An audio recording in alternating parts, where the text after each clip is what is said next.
बिस्मिल्लाहिर्रहमानिर्रहीम। अस्सलाम वालेकुम। मेरा नाम फहद इजाज है और कंप्यूटर साइंसेस का लेक्चरर हूं मैं।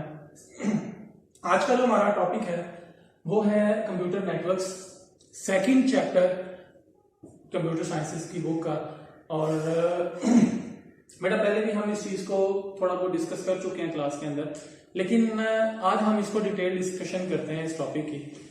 आज हम जो टॉपिक पढ़ेंगे उसके अंदर सबसे पहला टॉपिक होगा कि व्हाट इज कंप्यूटर नेटवर्क या information network, explain it uses. हम देखेंगे कि कंप्यूटर नेटवर्क क्या होता है या जिसको हम इंफॉर्मेशन नेटवर्क भी कहते हैं, उसके यूजेस क्या हैं और वो क्या होता है। हम वर्क ग्रुप कंप्यूटिंग को देखेंगे, हम ग्रुप वेयर को देखेंगे। उसके अलावा हम ये देखेंगे कि नेटवर्क के अंदर सर्वर और क्लाइंट्स क्या क्या होते हैं। उसके अलावा हम नेटवर्क स्टैंडर्ड्स को डिस्कस करेंगे, नेटवर्क स्टैंडर्ड्स की टाइप्स को डिस्कस करेंगे, वो कौन कौन सी होती हैं। पांचवा क्वेश्चन हम ये डिस्कस करेंगे कि टोपोलॉजी क्या होती है और उनके नेम्स कौन कौन से हैं। छठे क्वेश्चन के अंदर हम ये देखेंगे कि बस टोपोलॉजी क्या है और वो वर्क किस तरह से करती है, उसकी डायग्राम कैसे बनती है, उसके एडवांटेजेस क्या है और उसके डिसएडवांटेजेस क्या है। सबसे पहले हम ये देखते हैं कंप्यूटर नेटवर्क क्या है। यहां तक हम इसको बाद में रीड करते हैं, पहले मैं आपको थोड़ा सा बताता चलूं कि नेटवर्क हर उस चीज को कहा जाता है जहां पे दो या दो से ज्यादा कंप्यूटर्स आपस में कम्युनिकेट कर रहे हो। हम दो या दो से ज्यादा कंप्यूटर्स को आपस में इस तरह से जोड़ दें कि वो एक दूसरे के साथ डाटा की कम्युनिकेशन कर सकें, उसको नेटवर्क का नाम दिया जाता है। कंप्यूटर नेटवर्क क्या होगा कि अगर हम सिर्फ कंप्यूटर्स को, दो या दो से ज्यादा कंप्यूटर्स को आपस में जोड़ देते हैं तो एक दूसरे के साथ कम्युनिकेट कर सके, कोई भी डाटा शेयर कर सके, उसको कंप्यूटर नेटवर्क का नाम दिया जाएगा। A computer network consists of two or more computers that are connected together to share information and resources. दो या दो से ज्यादा कंप्यूटर्स जिनको कनेक्ट किया जाता है एक दूसरे के साथ या इकट्ठे टू शेयर इंफॉर्मेशन को शेयर करने के लिए, उसको हम कंप्यूटर नेटवर्क का नाम देते हैं। आगे एक वर्ड यूज किया गया है resources. What is resources? Resources हमारे पास हर वो डिवाइस आ जाएगी जो हम एक कंप्यूटर सिस्टम के अलावा किसी एक नेटवर्क के अंदर यूज करते हैं, उसको रिसोर्सेज का नाम दिया जाता है। द रिसोर्सेज में इंक्लूड, रिसोर्सेज के अंदर कौन कौन सी चीजें आ जाएंगी, प्रिंटर्स आ जाएंगे, हार्ड डिस्क आ जाएंगी या प्रोग्राम्स आ जाएंगे। ये सारी चीजें इंक्लूडेड हैं एक कंप्यूटर नेटवर्क के अंदर। The computer in the network are connected together through communication media. हम कोई ना कोई कम्युनिकेशन मीडिया यूज करते हैं जिसके थ्रू हम कंप्यूटर्स को आपस में एक दूसरे के साथ जोड़ते हैं। कम्युनिकेशन मीडिया कौन सा हो सकता है? वो वायर भी हो सकता है और वायरलेस भी हो सकता है। जैसे हम लोग इसकी एक एग्जांपल आपको देता चलूं कि नेटवर्क की एग्जांपल क्या है। हम लोग कई बार ऐसा होता है कि एक मोबाइल के अंदर हमारे पास 3G या 4G नेट होता है। अगर हम उसको हॉटस्पॉट ऑन करते हैं, दूसरे हमारे फ्रेंड्स भी हमारे नेट को यूज कर सकते हैं। This is called network. हम इसको भी नेटवर्क कह सकते हैं।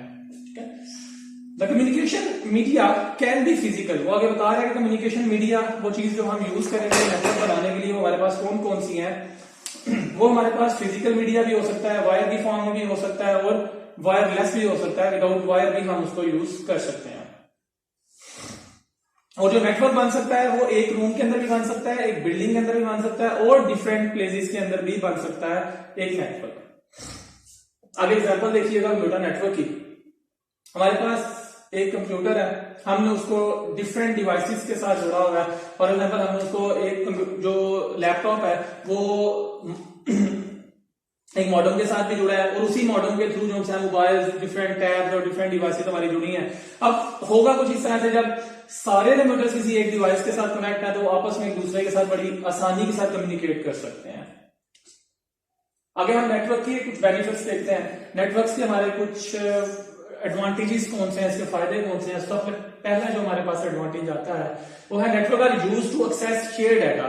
हम क्या करते हैं, हम डाटा को शेयर कर लेते हैं। मतलब हमारे पास डाटा एक हार्ड डिस्क के अंदर पड़ा है या किसी एक डिवाइस के अंदर डाटा पड़ा है, हम उस डिवाइस को नेटवर्क के साथ जोड़ते हैं। उस नेटवर्क के साथ जोड़ने की वजह से क्या होता है कि हमारा उस हार्ड डिस्क के अंदर जो डाटा पड़ा है वो डाटा तमाम नेटवर्क के अंदर डिवाइसेज या कंप्यूटर्स आपस में यूज कर सकते हैं।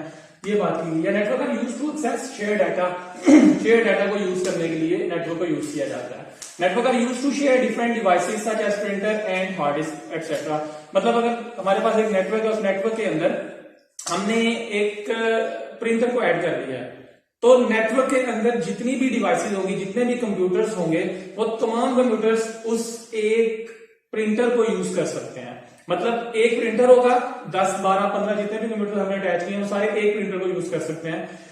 उसके बाद ये हार्ड डिस्क भी ऐसे यूज की जा सकती है। Network are used to send email with attachment of files. Internet हमारे पास इसकी बड़ी अच्छी एग्जांपल है। हम इंटरनेट को यूज करते हुए ईमेल सेंड कर सकते हैं और कोई भी फाइल उसके साथ अटैच कर सकते हैं। Network are used to communicate with different people all over the world. हम पूरी दुनिया के अंदर कम्युनिकेट कर सकते हैं एक दूसरे के साथ with the help of network या internet. One copy of software can be shared over a network by multiple users. हमारे पास एक कॉपी होती है, हम डिफरेंट यूजर्स को शेयर कर सकते हैं किसी भी नेटवर्क के थ्रू। अगर इंटरनेट की एग्जांपल ली जाए तो हमारे पास कोई एक फाइल होती है, हम उस फाइल को या उस सॉफ्टवेयर को बड़ी आसानी के साथ एक जगह से दूसरी जगह या डिफरेंट यूजर्स को शेयर कर सकते हैं। नेक्स्ट, अब ये थी हमारे पास नेटवर्क की डेफिनेशन कि नेटवर्क क्या होता है, उसके फायदे क्या हैं, उनके यूजेस क्या हैं। अब हम ये देखते हैं कि दो डेफिनेशंस मेन हमारे पास आ जाती हैं। सबसे पहली डेफिनेशन आती है वर्क ग्रुप कंप्यूटिंग। अगर हम इस डेफिनेशन के सिर्फ नेम पे गौर करें तो वर्क का मतलब हो गया, मतलब कोई काम किया जा रहा है इसमें, और ग्रुप का मतलब कोई ग्रुप मिलके वो काम कर रहा है। कंप्यूटिंग का मतलब with the help of computer. हम कंप्यूटर्स को यूज कर रहे हैं या नेटवर्क को यूज कर रहे हैं कोई भी काम करने के लिए इन अ ग्रुप, कुछ लोगों के ग्रुप के साथ मिलकर। हम इस डेफिनेशन को देखते हैं। Work group is a group, एक ऐसा ग्रुप है, ग्रुप ऑफ पर्संस, लोगों का ग्रुप है, वर्किंग टुगेदर, जो मिलके काम कर रहे हैं, इकट्ठे काम कर रहे हैं ऑन अ पर्टिकुलर टास्क, किसी एक काम के ऊपर, बाय शेयरिंग इंफॉर्मेशन, और इंफॉर्मेशन को भी शेयर कर रहे हैं थ्रू अ कंप्यूटर नेटवर्क, किसी एक नेटवर्क को यूज करते हुए। मतलब ये हुआ कि कुछ लोगों का ग्रुप है जो मिलके किसी एक टास्क के ऊपर काम कर रहे हैं, लेकिन किसको यूज करते हुए कर रहे हैं? कंप्यूटर नेटवर्क को यूज करते हुए कर रहे हैं, ताकि वो आपस में एक दूसरे के साथ इंफॉर्मेशन को शेयर कर सकें। उसको वर्क ग्रुप कंप्यूटिंग का नाम दिया जाता है। The process of sharing information by using computer network is called work group computing. और इसी प्रोसेस को, जो इस लाइन के अंदर हमने पढ़ा, इस सारे के सारे प्रोसेस को जिसके अंदर इंफॉर्मेशन को शेयर किया जा रहा है कंप्यूटर नेटवर्क को यूज करते हुए, is called work group computing, और इसका दूसरा नेम है कोलैबोरेटिव कंप्यूटिंग। दूसरी डेफिनेशन हमारे पास जो मेन आ जाती है वो है ग्रुप वेयर। अब वर्क ग्रुप कंप्यूटिंग के लिए, उसको कारगर बनाने के लिए, उसको यूज करने के लिए हम जो सॉफ्टवेयर यूज करते हैं उसको ग्रुपवेयर कहा जाता है। Groupware is a software use for work group computing. Work group computing के लिए जो हम सॉफ्टवेयर यूज करते हैं उसको वर्क ग्रुप कहते हैं, और यही सॉफ्टवेयर यूज किया जाता है नेटवर्क के अंदर। It is use on a computer network, इसको नेटवर्क के अंदर यूज किया जाता है। The researchers can use it. कुछ रिसर्चर जो रिसर्च कर रहे होते हैं उसको यूज करते हैं to share information about different projects, अपने प्रोजेक्ट्स के ऊपर जो भी काम करना है उसके लिए। नेक्स्ट, जब भी नेटवर्क की बात आती है तो हमारे जहन के अंदर दो चीजें सबसे पहले आ जानी चाहिए कि भाई इस नेटवर्क के अंदर कोई ऐसा कंप्यूटर जरूर होगा जिसने पूरे के पूरे नेटवर्क को कंट्रोल करना होगा। हमारे पास दो किस्म के कंप्यूटर आते हैं नेटवर्क के अंदर मेन। एक को नाम दिया जाता है सर्वर और एक को नाम दिया जाता है clients.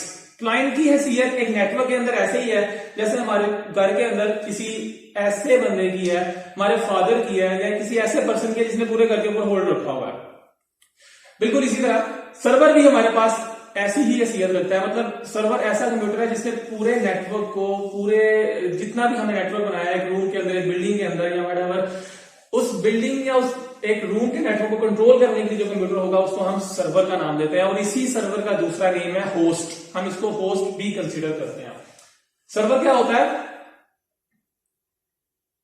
Server is a computer that provides services to the computer and other devices connected to our network. Server ऐसा कंप्यूटर है जो नेटवर्क के अंदर जितनी भी डिवाइसेस लगी हैं उन तमाम को सर्विसेज प्रोवाइड करेगा, उनकी हेल्प करेगा, उनको चलाएगा, उनको वर्क करने में उनकी हेल्प करेगा। Server computer is more powerful than other computers in a network. Server computer जो है वो बाकी कंप्यूटर्स की निस्बत एक नेटवर्क के अंदर ज्यादा पावरफुल होता है।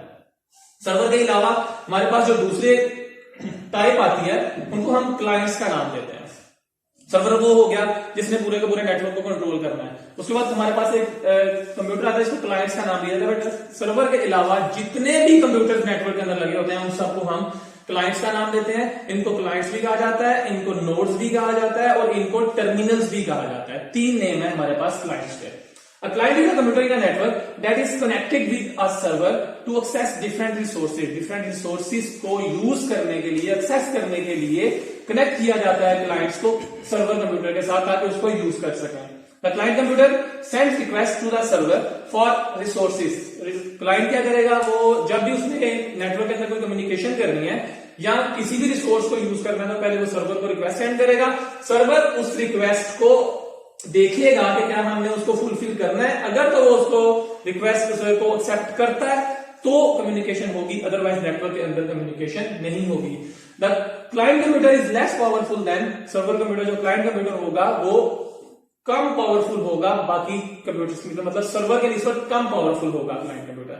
नेक्स्ट, ये हमारे पास एक पिक्चर आ जाती है, डायग्राम है. सर्वर कंप्यूटर है, उसको with the help of internet हम बाकी क्लाइंट्स के साथ उसको अटैच किया हुआ है. अब बाकी जितने भी क्लाइंट्स हैं उन्होंने जब भी आपस में कम्युनिकेशन करनी है तो पहले सर्वर से रिक्वेस्ट सेंड होगी. अगर सर्वर उसको रिकमेंड करेगा तो बाकी कंप्यूटर के साथ कम्युनिकेशन होगी, अदरवाइज कोई कम्युनिकेशन नहीं.